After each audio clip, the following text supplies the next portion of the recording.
By the authority vested in me by the Senate of York University, I hereby confer on you the degree of Doctor of Laws, honoris causa, admitto ite ad gradum.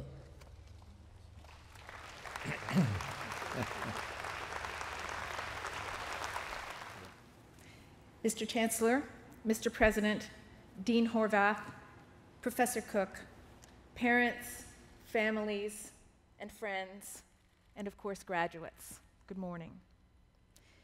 Let me begin by expressing my deepest and most heartfelt thanks to the Dean and faculty of the Schulich School for the honor that you have bestowed upon me today.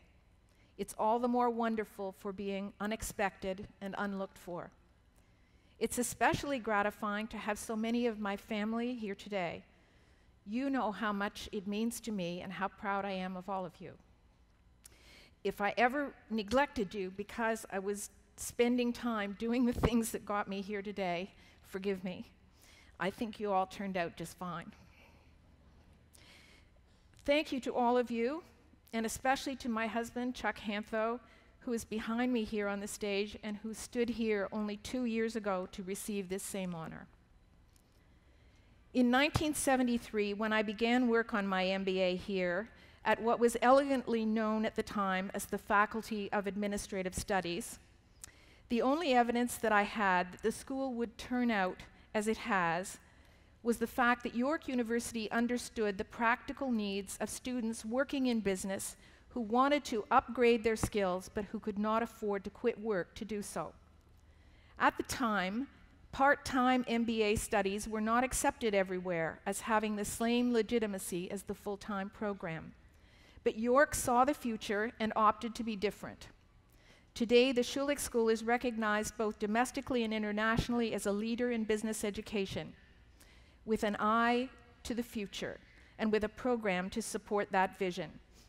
Congratulations to Dean Horvath and to everyone who has had a hand in that success. They say that a picture is worth 1,000 words. Perhaps many of you have seen the poster with hundreds of sheep running madly toward the edge of the cliff. In the center of the crowd is one lone sheep heading in the other direction, saying, "Excuse me, excuse me." She seems to have got the analysis right, but is having a little problem with leadership. I would like to talk a little about leadership today by referring to 2 specific examples. Risk management is a hot topic these days around the boardroom table. There are many current examples of boards and management not having recognized or properly quantified those risks that have later turned out to be either fatal or seriously wounding to their stakeholders.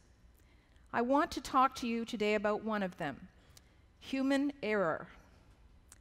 One of the many things that you receive from your education here at Schulich is the best possible set of tools, analytical, practical, evaluative, quantitative tools that should equip you with the methods for analyzing any situation and arriving at conclusions and recommendations that will guide your actions and the actions of others throughout your careers.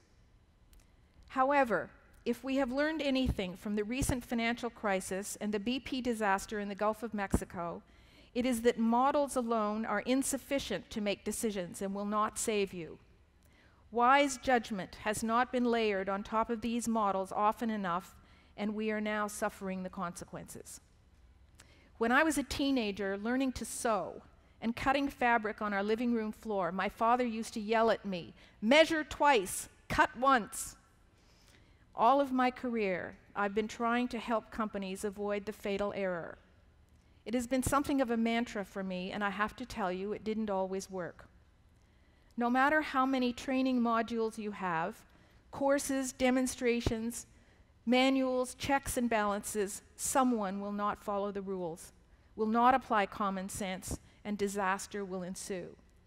The trick is figuring out what the magnitude of the disaster will be and the size of the follow-on effects and minimizing the probability of occurrence. Leadership in this context is the act of creating and maintaining a culture within your organization that examines every action in light of these probabilities, fosters an environment of no blame for genuine mistakes and near misses, and performs root cause problem solving to make sure that the same mistake is not repeated. This is not simple. Neither the young nor the experienced like to be told how to do things. That is why they must be sold on the merits. Employees must be involved in the design of these activities and implicated in their maintenance. This principle is as true for financial services as it is for oil drilling or manufacturing. You cannot have risk management without it. Every root cause examination that I've ever been involved with turned up human error, and often a series of highly improbable small errors that together produced a disaster.